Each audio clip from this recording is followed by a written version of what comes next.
कुछ बातें करनी आवश्यक लगी। आज आदरणीय शंकर शरण जी का एक बड़ा महत्वपूर्ण लेख छपा है।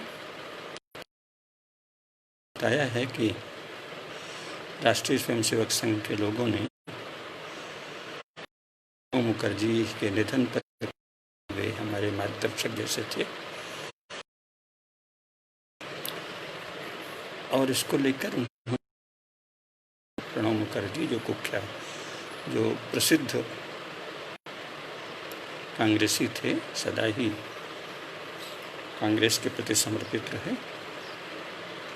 पहले युवक कांग्रेस में भी वे कांग्रेसी चरित्र के लिए प्रसिद्ध थे और बाद में भी तक वे नेहरूवादी ही रहे। उनको मार्गदर्शक कहने से क्या यह आशय लिया जाए कि संघ भी नेहरूवादी है? इसके पहले भी जब कुलदीप नैयर आदि पाकिस्तान प्रेमियों को बातचीत करने, हालचाल पूछने, खैर खबर लेने संघ के कुछ शीर्ष अधिकारी गए थे या भाजपा के लोग गए थे, तब भी यह प्रश्न उठाया गया था और इस प्रश्न की महत्ता हम समझते हैं।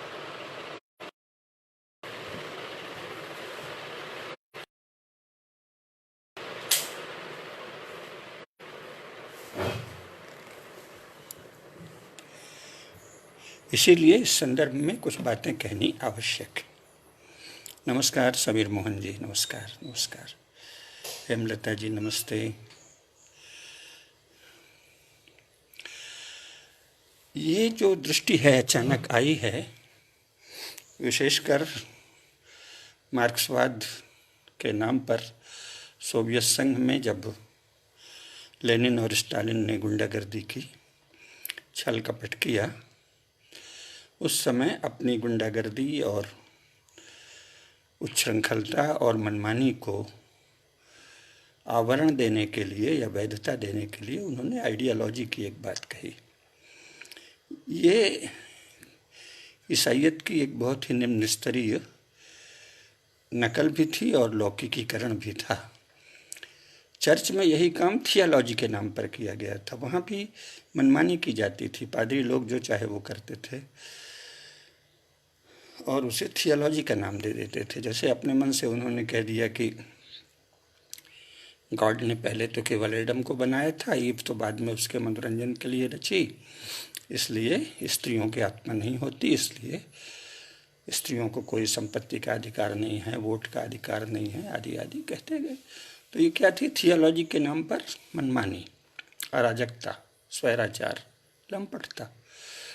उसी प्रकार उसी ईसाइयत से प्रेरणा लेकर उसमें थोड़ा जो 19वीं शताब्दी ईस्वी का विज्ञान, नमस्कार श्याम जी, जो 19वीं शताब्दी ईस्वी का विज्ञान उस समय कुछ खोजा गया था, जिसमें यह था कि साहब वैज्ञानिक चाहे तो निर्धारित दशाओं में पदार्थ का रूपांतरण अपनी परिकल्पना के अनुसार कर सकता है। उसका सामाजिक विज्ञान में नकल मार लिया कि अगर राजनीति का विचारक रूपी वैज्ञानिक चाहे तो पूरे समाज को ही पदार्थ मानकर एक नए पदार्थ में डाल सकता है, जो मूर्खतापूर्ण बातें थीं। लेकिन उससे प्रेरणा लेकर बहुत सारे राजनीतिक दल बने और उसमें थियोलॉजी की नकल में आइडियोलॉजी आ गई। तब से ये बात चली। और चूंकि जवाहरलाल नेहरू सोवियत संघ के अनुयायी थे, तो उन्होंने भी इस बात को भारतवर्ष में खूब फैलाया। शिक्षा से, संचार माध्यमों से ये आइडियोलॉजी की बात खूब फैली और उसे हिंदी में विचारधारा कह दिया गया। अब इसमें जो बड़े गंभीर विद्वान लोग हैं, लेकिन जिन्होंने भारतीय शास्त्रों को अधिक नहीं पढ़ा है, लोकमानस को भी बहुत गहराई से नहीं समझा है, उनकी एक बड़ी फांस आ गई। विचारधारा इतनी ऊंची, इतनी सम्मोहक, इतनी अच्छी चीज़ है कि उसके प्रति आकर्षण स्वाभाविक है।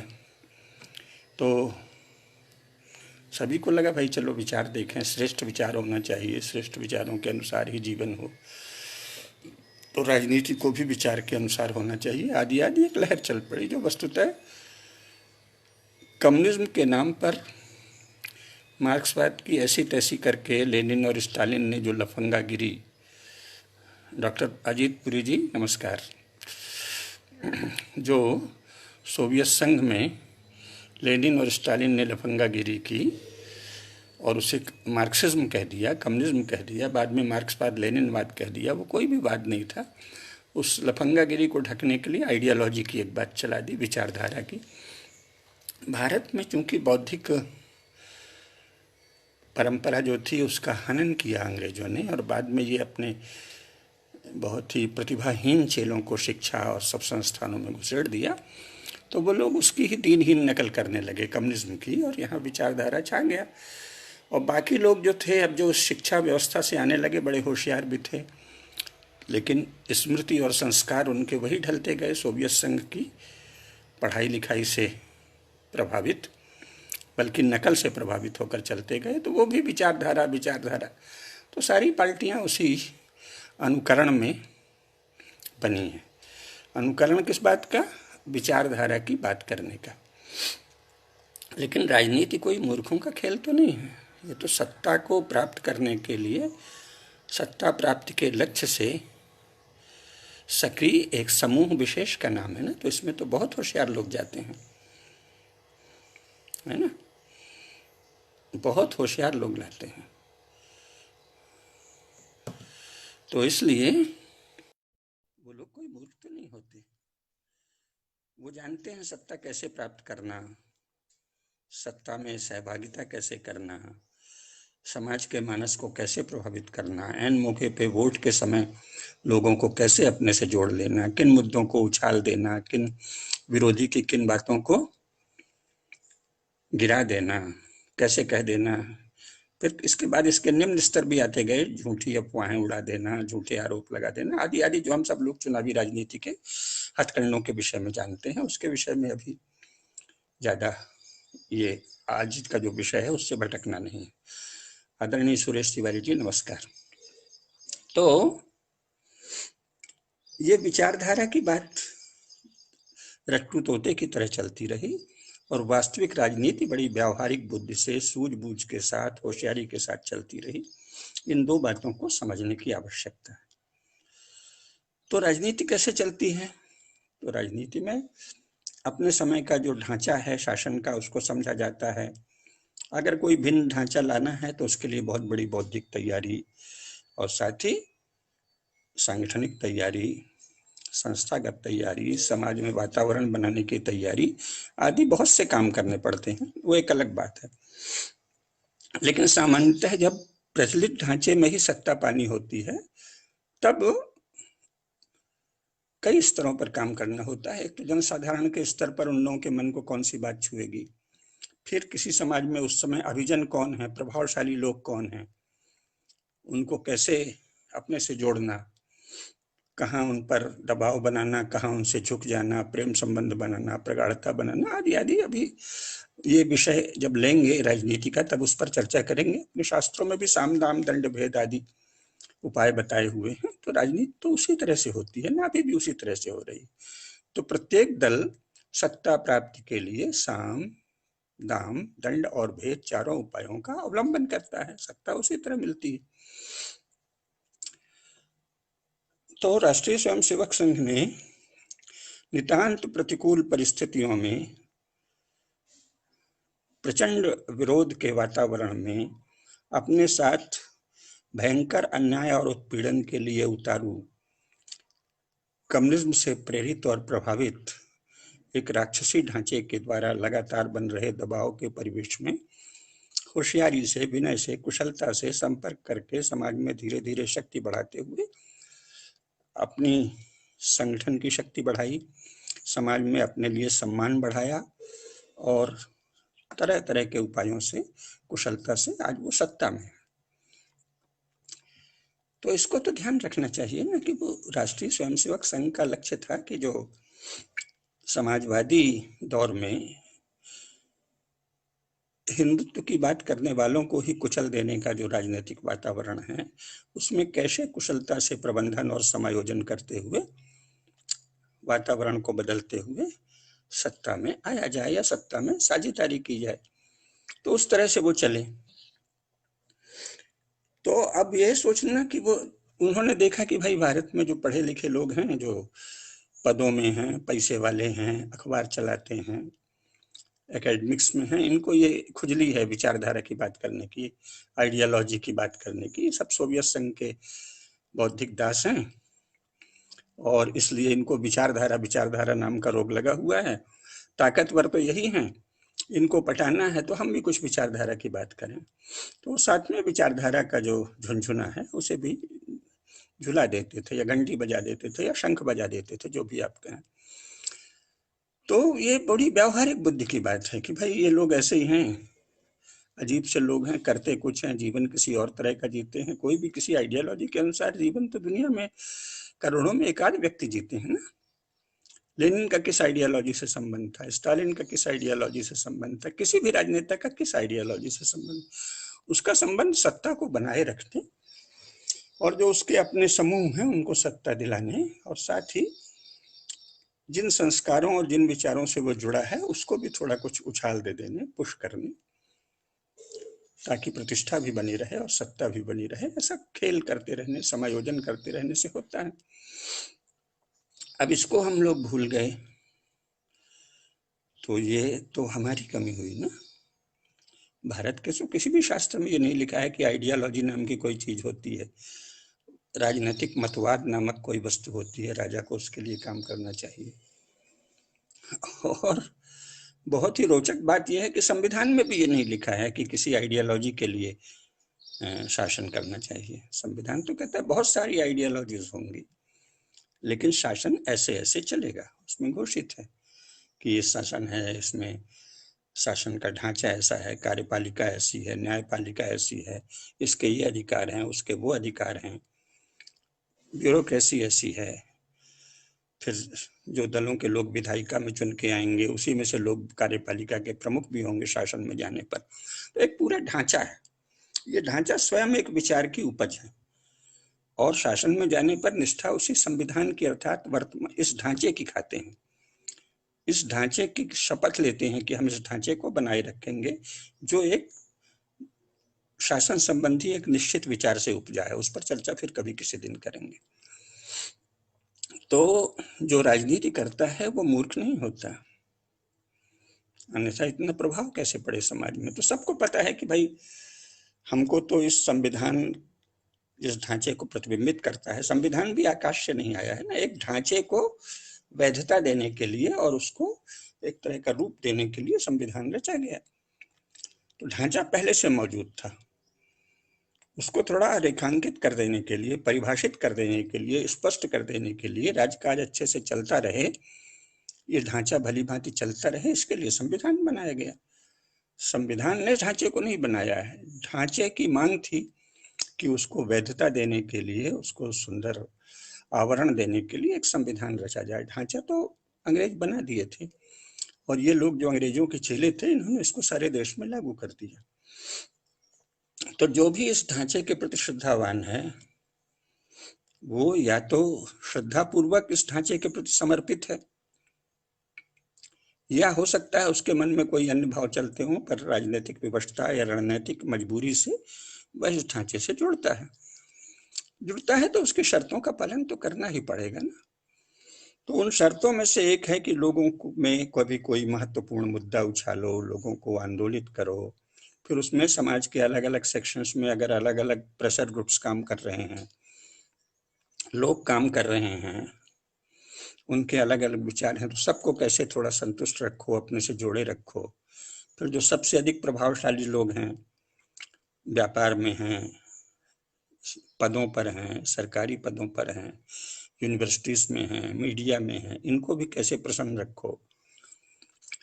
तो इसमें से जो पढ़ा लिखा वर्ग है, जिसको, नमस्कार जोशी जी, नमस्कार आदरणीय हरि जोशी जी, सादर, तो इनको जोड़े रखो।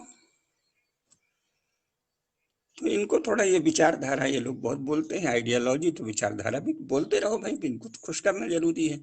लेकिन वो मूर्ख तो नहीं होते, उन्हें पता है ना कि मूल लक्ष्य तो हमारा सत्ता को पाना है, और इसी के लिए वो वहां आए हैं राजनीति में। एक तो ये बात सदा ध्यान रखनी चाहिए। अब जिन लोगों को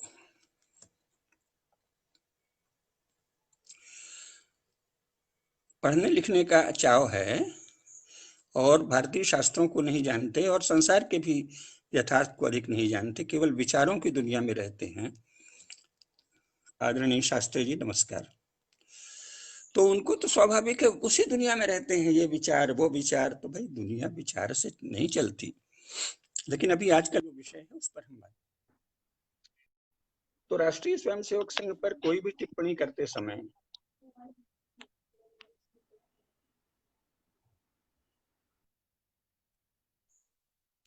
हमको इस तथ्य का सदा ध्यान रखना चाहिए कि हम किसके बारे में बोल रहे हैं। तो राष्ट्रीय स्वयंसेवक संघ नामक एक संगठन के बारे में बोल रहे हैं जो हिंदू समाज को जोड़ना चाहता है, संगठित करना चाहता है। उसकी मूल प्रतिज्ञा यही है और उसकी मूल मान्यता यह है कि भारत हिंदू राष्ट्र है, हिंदुओं का राष्ट्र है। अब हिंदू राष्ट्र यानी क्या, इसमें कौन कौन से दर्शन रहेंगे, कौन कौन सी समाज का विभाजन रहेगा, जाति रहेगी कि नहीं, व्यवसाय कौन कौन से रहेंगे, किस व्यवसाय का क्या स्तर होगा, सर्विसेज का क्या ग्रेडेशन होगा, ये सब तो कोई न कभी संघ ने सोचा है, न उसको इस सोचने की आवश्यकता पड़ी, क्योंकि उसे ऐसा कुछ करना नहीं था। नमस्कार सुरमा जी, नमस्ते। तो इसलिए हमको देखना चाहिए कि संघ कैसे बढ़ा है। तो संघ का लक्ष्य था ये देखकर कि मुसलमान चाहे जहां मारपीट कर देते हैं और इसके बाद लोगों को हिंदू लोग दब जाते हैं, तो उनको संगठित करना। मैं जो कह रहा हूं पहले अपनी बात पूरी करूंगा सर्वेश जी, आपके प्रश्नों का उत्तर अलग से एक व्याख्यान माला मिलेंगे, है ना। तो राष्ट्रीय स्वयंसेवक संघ बना था हिंदू समाज में, ये जो कई जगह मुसलमानों के उन्माद या गुंडागर्दी से भय आ जाता था, उस भय की समाप्ति के लिए हिंदुओं में उत्साह, बल, विक्रम और पुरुषार्थ का भाव और आपस में संगठन बनाने के लिए, ये एक उसका लक्ष्य था। इस लक्ष्य के बीच में मान्यता यह थी कि भाई भारत तो हिंदू राष्ट्र है, हिंदुओं का राष्ट्र है, और यहाँ ज्ञान प्रवाह है, विद्या प्रवाह है, यहाँ की परंपराएं हैं, संस्कृतियां हैं, बड़े बड़े विद्वान हैं, वो अपना काम कर रहे हैं। उस समय भी एक से एक विद्वान थे, देश भर में दिग्गज विद्वान थे। तो आदरणीय डॉक्टर केशव बलिराम हेडगेवार जी देख रहे थे कि बहुत बड़े बड़े विद्वान हैं, अपनी अपनी शाखा और अनुशासनों के दिग्गज विद्वान हैं, कोई विद्या में कमी नहीं है, तो हमको विद्या का काम करना है, ये उन्होंने कभी नहीं कहा। तो इतने बड़े बड़े विद्वान हैं, संस्कारी लोग हैं, सदाचारी हैं, फिर भी जब देखो तब एन मौके पे दंगा होता है और मुसलमान उनको पीट पाट के बिछा देते हैं या डर जाते हैं वो लोग। तो उनमें एक संगठन का भाव और उत्साह का भाव जगाने के लिए हुआ था। आप सब जानते हैं, मैं अभी मूल विषय पे आ रहा हूं। तो इस तरह उन्होंने क्या किया, लोगों को जोड़ने का काम किया। शुरू में तो बच्चों को ज्यादा जोड़ा कि समाज में तो हिंदुत्व है ही, क्योंकि उस समय समाज में था। 1947 के पहले तो हिंदू समाज की सारी इकाइयां सक्रिय थी ना, तो समाज में तो हिंदुत्व है, लेकिन जो नई पीढ़ी आ रही है उसमें थोड़ा राष्ट्र भावना जगा दें, थोड़ा भाव जगा दें कि हमको भारत माता की सेवा करनी है, और इस प्रकार हम एक ऐसा भाव जगा दें जो कमी रह गई है हिंदू समाज में, उसकी पूर्ति कर दें। जो उनकी नजर में कमी थी, उनकी नजर में क्या कमी थी, मुसलमानों के समक्ष दब जाते हैं, मारपीट का समय आता है तो आपस में संगठित होकर प्रतिकार नहीं करते, बस ये कमी थी। बाकी समाज में सब कुछ है, ऐसा उन्हें लगता था। और उसी समय चूंकि ये विभाजन आदि का धंधा गांधी जी और नेहरू जी ने चला दिया, तो बहुत सारे लोग उससे प्रताड़ित होकर संघ से जुड़ने लगे, बहुत विशाल संख्या में उपस्थिति होने लगी।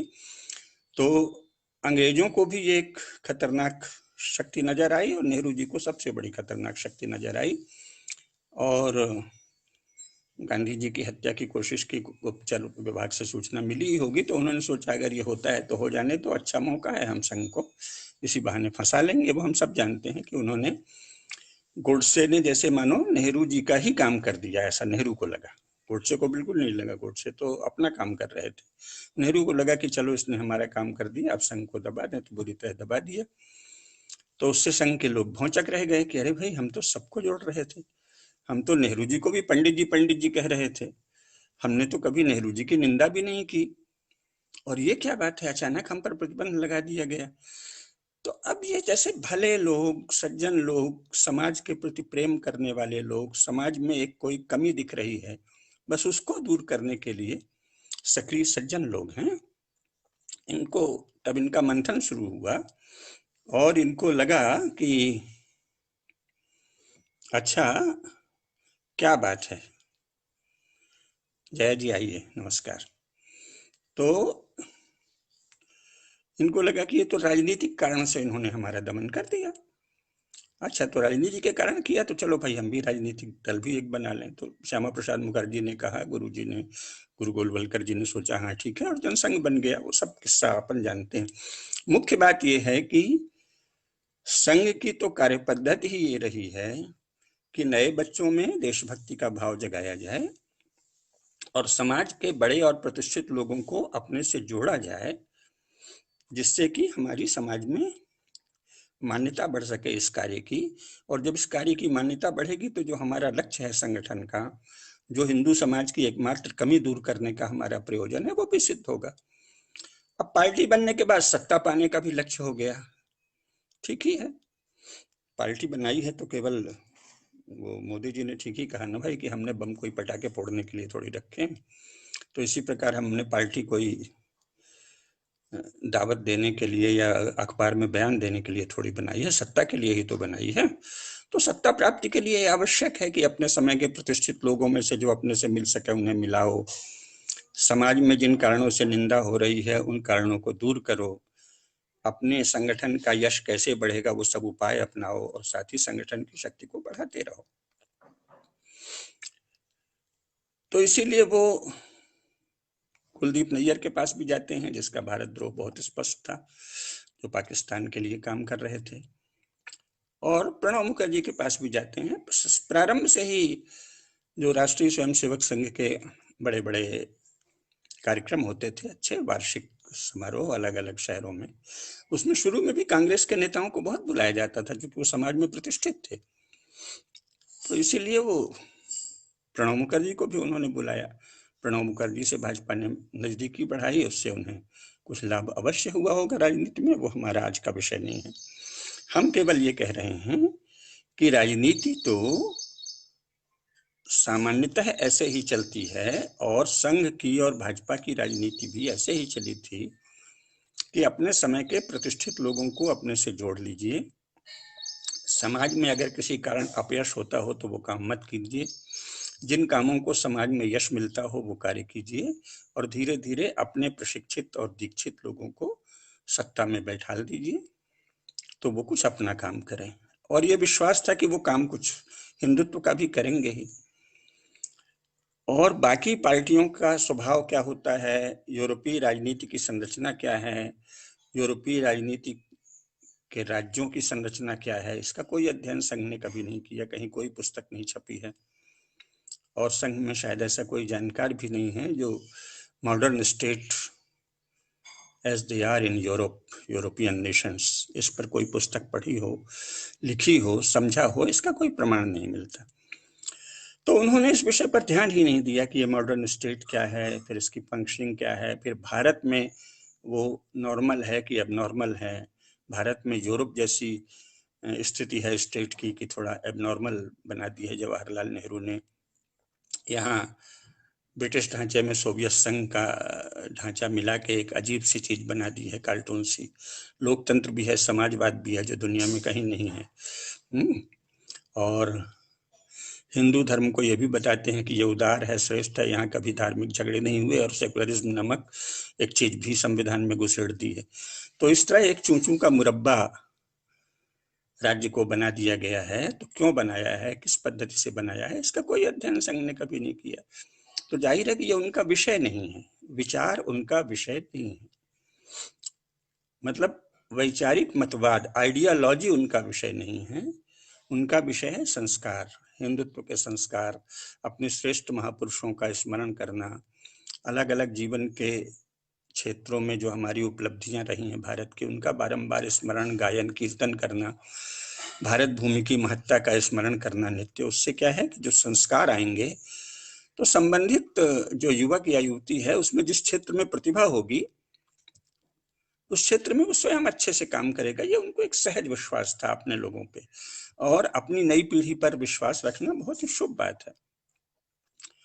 उन्होंने तो ये कभी नहीं कहा कि हम किसी एक मतवाद में पूरी नई पीढ़ी को ढालेंगे और उसके बाद उस मतवाद के अनुसार शासन करेंगे, ऐसा तो कहीं, नमस्कार समीक्षा जी, जय हो, ऐसा तो कभी उन्होंने कहा ही नहीं है। तो हम उनसे ये अपेक्षा क्यों कर रहे हैं? तो नंबर एक, राष्ट्रीय स्वयंसेवक संघ की जो कार्य पद्धति है उसमें जहां समाज के सर्वसाधारण को जोड़ने का एक बड़ा अभियान वो चलाते हैं, वहीं अपने समय के विभिन्न कार्य क्षेत्रों के प्रतिष्ठित लोगों को, सम्मानित लोगों को संगठन के कार्यक्रमों में लाकर, संगठन से जोड़कर स्वयं के संगठन की प्रतिष्ठा बढ़ाना, ताकि वो संगठन समाज में प्रतिष्ठित होकर लोगों को आकर्षित करे और उससे लोग हमसे जुड़ें, तो फिर धीरे धीरे उनमें वो भारतीयता के, राष्ट्रभाव के संस्कार आएंगे और वो स्वयं अपनी अपनी प्रतिभा के अनुसार राष्ट्र जीवन के क्षेत्र में योगदान देंगे। ये उनकी कार्य पद्धति है। तो इसलिए उनका, अब जब किसी बड़े नाम वाले, बड़े पद वाले व्यक्ति के पास जाएंगे तो आदर तो दिखाएंगे ना भाई, ये तो शिष्टाचार संसार भर में है और भारत में भी रहा है। ऐसा भी नहीं है कोई भारत भर में है, सारे संसार में इतना एटिकेट है, शिष्टाचार है। तो जब वो राष्ट्रपति के पास जाएंगे तो उनसे सम्मान पूर्वक ही तो बात करेंगे, और ये तो उनकी बड़ी अच्छाई है कि न केवल जीवित रहते उनको सम्मान दिया, चले जाने पर भी उनके प्रति सहज सम्मान व्यक्त किया कि भाई ठीक है, वो हमारे मार्गदर्शक हैं। तो मार्गदर्शक का अर्थ आइडियोलॉजिकल गाइडेंस बिल्कुल नहीं है वहां। जब वो कहते हैं कि ये हमारे मार्गदर्शक जैसे हैं, तो सारे देश के बुजुर्ग और बड़े लोग उनके लिए मार्गदर्शक हैं, विशेषकर जो जीवन में किसी भी क्षेत्र में प्रतिष्ठित हो गया है, कला में, संस्कृति में, शिक्षा में, कोई वीसी है, कोई संपादक है, कोई बड़ा सांसद है, कोई मंत्री है, कोई कांग्रेस के पार्टी में बहुत बड़ा पद प्राप्त किया हुआ है, तो वो सभी उनके मार्गदर्शक हैं, शिष्टाचार है। तो अगर उन्होंने कह दिया कि प्रणब मुखर्जी हमारे मार्गदर्शक जैसे हैं, तो उसमें यह समझना कि ये प्रणब मुखर्जी तो नेहरूवादी थे इसलिए संघ नेहरूवादी है क्या, तो ये किसी चीज को न समझना है। अब मैं अपनी बात को समअप करता हूं, फिर दूसरी बात दूसरे लाइव वीडियो में कहेंगे। वो ये कि नंबर एक, राष्ट्रीय स्वयंसेवक संघ की कार्य पद्धति है समाज में लोगों को जोड़ना और प्रतिष्ठित लोगों को अधिक से अधिक संख्या में जोड़ना, ताकि उस संगठन को समाज में सम्मान मिले, यश मिले, प्रतिष्ठा मिले, और लोग जब उससे जुड़ेंगे तो जो वो भारत के प्रति भाव जगाते हैं, राष्ट्र प्रेम का भाव, भारत की महानता का भाव, हमारे महान पूर्वजों के नित्य स्मरण का भाव, राष्ट्र जीवन के विविध क्षेत्रों में भारत की उपलब्धियों का भाव, वो संबंधित व्यक्ति में जगेगा और फिर वो जो भी कार्य क्षेत्र चुनेगा उसमें वो उसके संस्कार प्रतिफलित होंगे। बस इतनी सीधी सी बात है। इस पर परम पूजनीय गोलवलकर गुरु जी ने बड़े विस्तार से लिख दिया है, आप विचार नवनीत पढ़िए, पंजाब थॉट। उन्होंने कहा है कि किसी एक आइडियोलॉजी में समाज को ढालना ये न तो हमारा लक्ष्य है, न भारत में कभी ऐसा स्वीकार होगा, और अगर कोई भी संगठन किसी एक आइडियोलॉजी के अंतर्गत संपूर्ण समाज को लाने की कोशिश करेगा तो हिंदू समाज उसे अस्वीकार कर देगा। ये तो स्वयं गुरु गोलवलकर ने कहा है। तो किसी एक आइडियोलॉजी के अनुशासन में संपूर्ण हिंदू समाज को लाना है, ये राष्ट्रीय स्वयंसेवक संघ की न तो कभी प्रतिज्ञा रही है, ना ही वो कभी इसमें फंसे हैं। इस बात को जानना चाहिए। और तब हमें कुलदीप नैयर से कौन मिलने जाता है, प्रणब मुखर्जी को वो मार्गदर्शक कहते हैं, इस सबको एक शिष्टाचार, अपने समय के प्रतिष्ठित लोगों से स्वयं को जुड़ा दिखाना, इससे अपनी महिमा और अपने यश का विस्तार, उस यश के विस्तार से संगठन के बल में वृद्धि, संगठन के बल में वृद्धि होने पर स्वयंसेवक उससे जुड़ेंगे। तो वो नित्य उन संस्कारों को प्राप्त करेंगे जो राष्ट्र जीवन के विविध क्षेत्रों में हमारे महापुरुषों की उपलब्धियां हैं, उनका प्रातः स्मरण करेंगे, उनका यश गाएंगे। हो सका अगर उनमें पढ़ने लिखने की रुचि हुई तो उसे पढ़ेंगे, नहीं पढ़ने की रुचि हुई तो कम से कम नित्य स्मरण करेंगे कि हमारे इतने इतने महापुरुष हुए हैं वीरता के क्षेत्र में, उद्योग के क्षेत्र में, व्यापार के क्षेत्र में, कला में, संगीत में, संस्कृति में, साहित्य में, ज्ञान में, विज्ञान में, सभी क्षेत्रों के महापुरुषों को, नर नारियों का वो स्मरण करते हैं। और ये उनकी कार्य पद्धति है। किसी एक मतवाद की न तो उनकी प्रतिज्ञा है न उनकी कार्य पद्धति है, इसलिए हमको उसी संदर्भ में देखना चाहिए। प्रणब मुखर्जी को उन्होंने कह दिया कि ये हमारे मार्गदर्शक हैं, तो ये एक सुंदर शिष्ट कथन है। वो प्रणब मुखर्जी से मार्गदर्शन लेने लगेंगे और नेहरूवाद जैसी फालतू चीज जो अब रिडंडेंट हो गई है, जो हास्यास्पद है, जिस पर स्वयं कांग्रेस शर्म करती है, जिसको राजीव गांधी ने यूं ठुकरा दिया था, उस रद्दी और बासी विचार को वे अपना मार्गदर्शन मान लेंगे, वे नेहरूवाद के अनुयायी हो जाएंगे। ये सोचना ठीक नहीं है। अब चूंकि बात पूरी करनी, अब दूसरा पक्ष इसमें जुड़ा है, भाजपा। उर्मिला जी नमस्ते। तो वो ठीक से समझ लेने लायक है कि भाजपा इस ढांचे में गई है तो उसे भी साम दान दंड भेद सब करना है, और ये तो हमारे यहाँ सारे विश्व में ही राजनीति के यही काम ही है।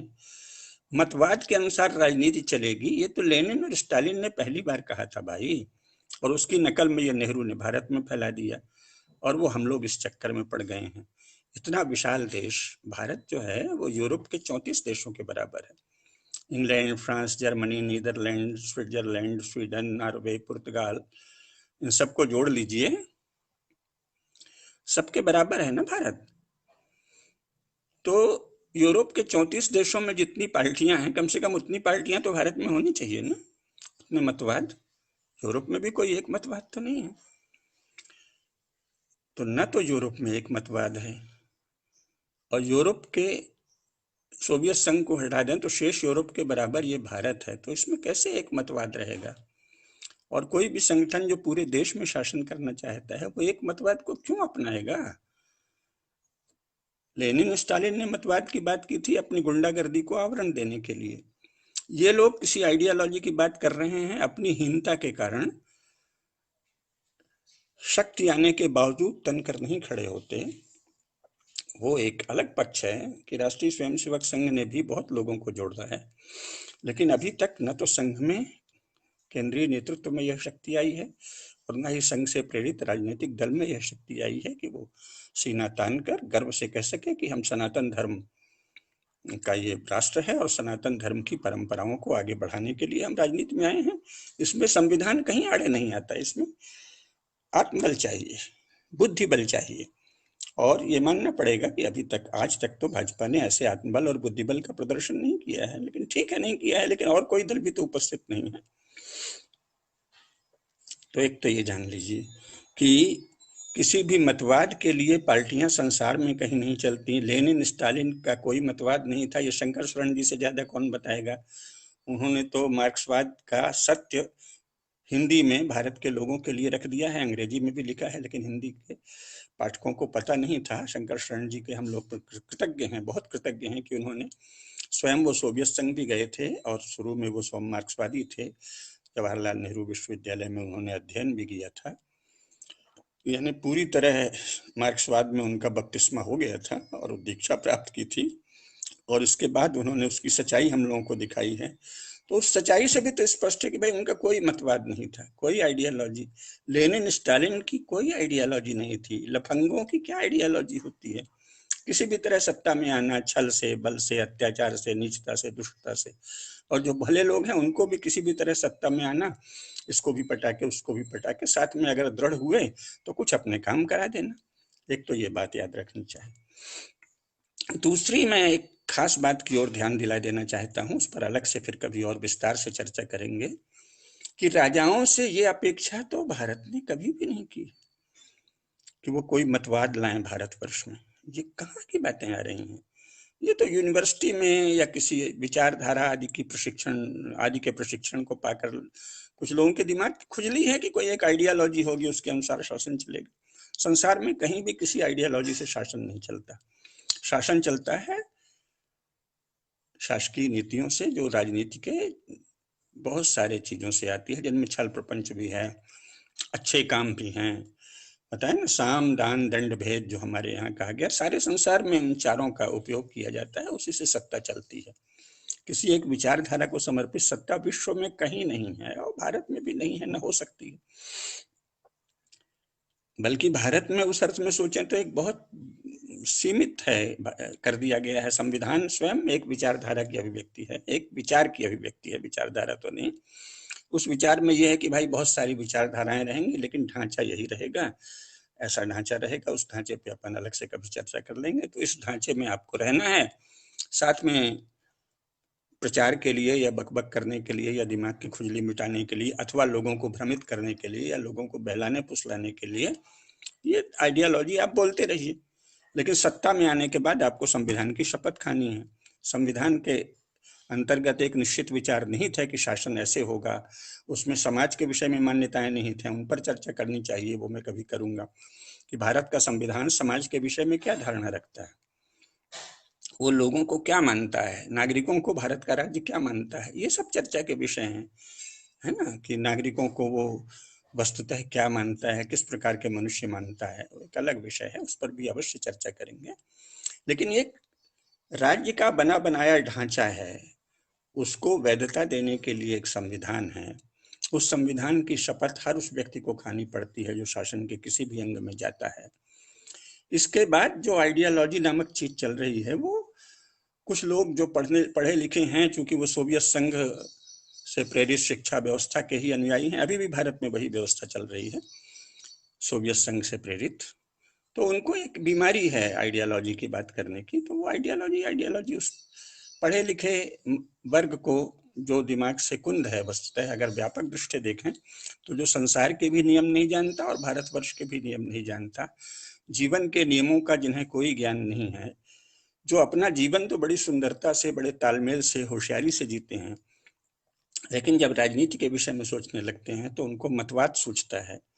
जबकि मतवाद से किसी एक व्यक्ति का जीवन चलता नहीं दिखता है, करोड़ों में एक आध कोई व्यक्ति होंगे जो किसी मतवाद के अनुसार ही सारे जीवन को ढालते हैं, बाकी तो ये जीवन के नियमों से चलता है। उस पर हम लोग कभी अलग से बात करेंगे। तो इसलिए प्रणव मुखर्जी को अपने मार्गदर्शक जैसा कहने में शिष्टाचार है, सभ्यता है। मतवाद से राजनीति नहीं चलती, संसार में कहीं नहीं चलती, और भारत का कोई भी दल किसी मतवाद से नहीं बंधा हुआ है। नागरिकों को, मतदाताओं को आकर्षित करने के लिए वो कई लटके खटके करता है और कई अच्छे काम भी करता है। उनमें से एक लटका खटका है ये आइडियोलॉजी की बात करना। वो सोचता है कि ये कुछ पढ़े लिखे हैं और सोवियत ढंग का सिस्टम जो भारत में लाया गया है उसके कारण वो सत्ता में और यूनिवर्सिटीज़ में, एकेडमिया में, मीडिया में प्रभावी हैं, इंटेलेक्चुअल कहलाते हैं। तो इनको खुश करने के लिए कोई एक आइडियोलॉजी की बात करनी जरूरी है, तो वो करता है। अगर आप ध्यान से देखें तो वो हर राजनेता के मन में इसीलिए इन लोगों के प्रति थोड़ा भय भी है और तिरस्कार भी है। वो जानता है कि पता नहीं क्या आइडियोलॉजी की बात करते रहते हैं, ना जीवन को जानते, ना जीवन के सत्य को जानते, देखते तो है नहीं कि जीवन कैसे चल रहा है और राजनीति कैसे चल रही है। सरासर इनकी आंख के सामने रोज राजनीति चलती है, उसकी तो चर्चा नहीं करते कि भाई अमुक व्यक्ति ऐसा है, वो धर्मनिष्ठ है, सदाचारी है, पुण्यात्मा है, पापात्मा है, जो भी जैसा है, जिन गुणों के दुर्गुणों की बात राजनीति में व्याप्त है, उनकी तो कोई चर्चा ही नहीं करता। वो अमुकवादी है, वो राष्ट्रवादी है, वो समाजवादी है, वो साम्यवादी है, वो बकरीवादी है, वो बंदरवादी है, वो शेरवादी है, गायवादी है, इस तरह की निरर्थक सी बातें होती हैं। तो इसको अगर हम समझ लें तो न तो हमें निरर्थक क्षोभ होगा, ना तो हम राजनीति में मतवाद ढूंढेंगे, क्योंकि मतवाद से संसार में कहीं कोई राजनीति नहीं चलती। राजनीति साम दान दंड और भेद के उपायों से चलती है। शासन सेना और राजनय से चलता है। और शासन के बहुत सारे विभाग बने हैं, उसके अपने एक निहित अर्थ हैं, इस पर अलग से बात करेंगे। मुझे कहना केवल ये है कि ये पहले तो हमने मतवाद को एक निकष बना लिया कल्पना में कि मतवाद से दुनिया चल रही है। इसके बाद उस मतवाद के अनुसार वो जो राजनीतिक दल हैं उनको मजबूरी हो गई कि भाई ये जो पढ़े लिखे एलीट हैं इनको खुश करने के लिए बीच बीच में एक आइडियोलॉजी चला दो। तो कांग्रेस ने पहले समाजवाद चलाया। अब कांग्रेस का समाजवाद क्या था हम सभी जानते हैं। उसके बाद अचानक वो अमेरिका पंथी बन गया है ना, उदारीकरण और वैश्वीकरण की बात करने लगा। उनको तो 1 मिनट की देरी नहीं लगती। और भाजपा का भी हम सभी जानते हैं, पहले जनसंघ थी जो बाकायदे राष्ट्रीयता पर ही ध्यान एकाग्र किए थी, राष्ट्र चिंतन करती थी, भारतीय परंपरा की बात करती थी। इसके बाद फिर भाजपा आई तो पहले ही झटके में अटल जी ने फेंका पांसा और कहा गांधीवादी समाजवाद। अब गांधीवादी समाजवाद जैसा चूचू का मुरब्बा दुनिया में कहीं देखा सुना आपने देखा होगा, हमने भी कहीं कहीं देखा है, लेकिन बहुत कम होता है।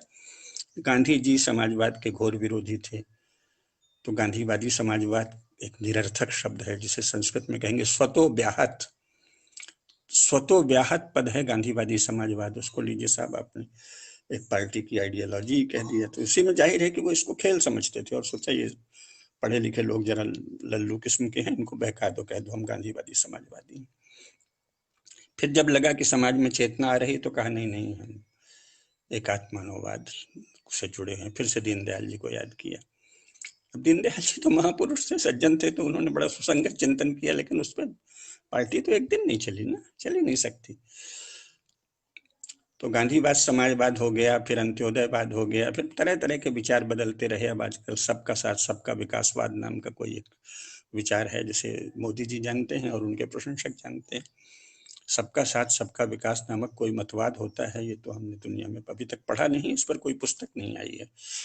तो सबका साथ में आतंकवादियों का भी साथ होगा, अपराधियों का भी साथ होगा कि नहीं, धर्मनिष्ठ और सदाचारियों का साथ होगा, ये उसमें निहित है, अंतर्निहित है, लेकिन उसे कहा नहीं जाता। इट्स नॉट स्टेटेड देयर, कहा नहीं गया है, सबका कह दिया। सबका मतलब है वहां सज्जनों का, सदाचारियों का, धर्मनिष्ठों का। मेरा कहना यह है कि थोड़ा अगर रीढ़ वाले नेता हों तो उन्हें सही शब्दों के प्रयोग की आदत होनी चाहिए। उन्हें कहना चाहिए कि नहीं, धर्मनिष्ठ सदाचारी सत्पुरुषों का साथ और उनका ही विकास हमारी राजनीति का लक्ष्य है। लेकिन जैसा देश का वातावरण है उसमें जो लोग प्रभावी हैं, मीडिया में, एकेडमिया में और समाज के विविध अंगों में, जो धनी लोग हैं, जो संपन्न लोग हैं, जो पद प्रतिष्ठा वाले लोग हैं, उनको खुश करने के लिए शायद अधर्म का विरोध करने की किसी राजनीतिक दल में हिम्मत नहीं है, पाप का विरोध घोषित करके करने की किसी राजनीतिक दल में हिम्मत नहीं है। कोई ये कहने की हिम्मत नहीं रखता कि हम पाप के विरुद्ध हैं, हम अधर्म के विरुद्ध हैं, हम सदाचार के पक्ष में हैं, हम अनाचार के विरुद्ध हैं। ऐसा न कह के सबका साथ सबका विकास कहा जाता है, लेकिन ये तो सभी को पता है कि उस सबका साथ में दुष्टों का, आतंकवादियों का, अपराधियों का, धर्मद्रोहियों का, अधर्मियों का साथ थोड़ी है भाई। तो अपने समय के प्रभावशाली लोगों की मान्यता से कई बार राजनीतिक दल, जो मध्यमार्गी राजनीतिक दल है, उनको समायोजन करना पड़ता है। जो उग्रवादी दल है वो नहीं करते समायोजन, ऐसे सब चलता है।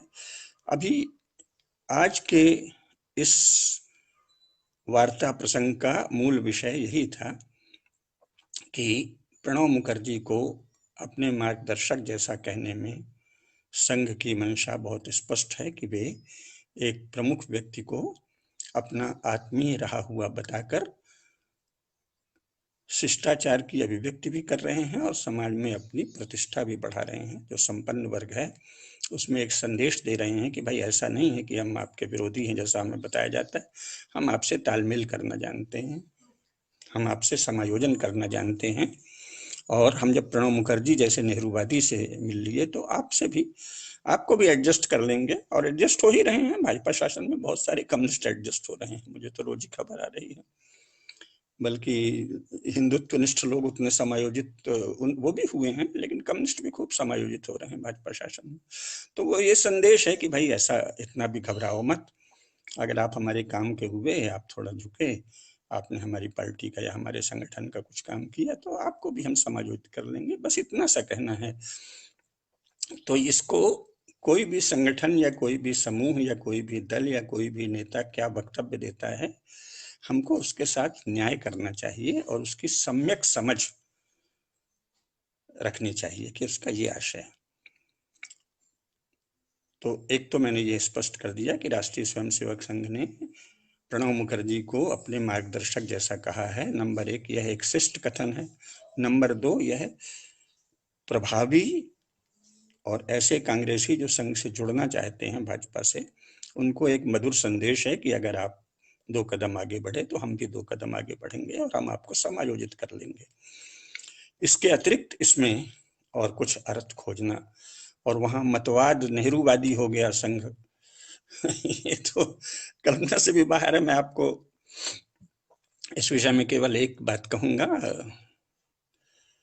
एक राष्ट्रीय स्तर का संगठन है, अभी सोचते हैं कि हम सार्वजनिक रूप से उनका नाम नहीं लें, बहुत अच्छे देशभक्त हैं। वो पिछले दिनों घर आए थे तो उन्होंने बताया कि हमने एक दिन कहीं कह दिया कि अब तो संघ को हिंदुत्व से लगता है कोई लेना देना नहीं है। तो परम पूजनीय सरसंघ चालक जी ने उनको बुलाया और कहा कि आप क्या समझते हैं, सरसंघ चालक भी अगर कह देगा कि संघ को हिंदुत्व से कोई मतलब नहीं है तो स्वयंसेवक उसे भी किनारे बैठा देंगे। तो राष्ट्रीय स्वयंसेवक संघ की जो संरचना है उसमें स्वयंसेवकों में इतने संस्कार तो हैं कि वो हिंदुत्व का विरोध किसी भी तरह सहन नहीं करेंगे, जब तक वो उनके कथन को कोई रणनीतिक या कूटनैतिक कथन मानेंगे तब तक वो उसे चलने देंगे। तो इसलिए ये मानना कि संघ नेहरूवादी हो जाएगा सत्य से दूर है। दूसरी बात मैं ये कहना चाहता हूं कि मतवाद से संसार में कोई राजनीति नहीं चलती और भाजपा को भी मतवाद के चश्मे से मत देखिए।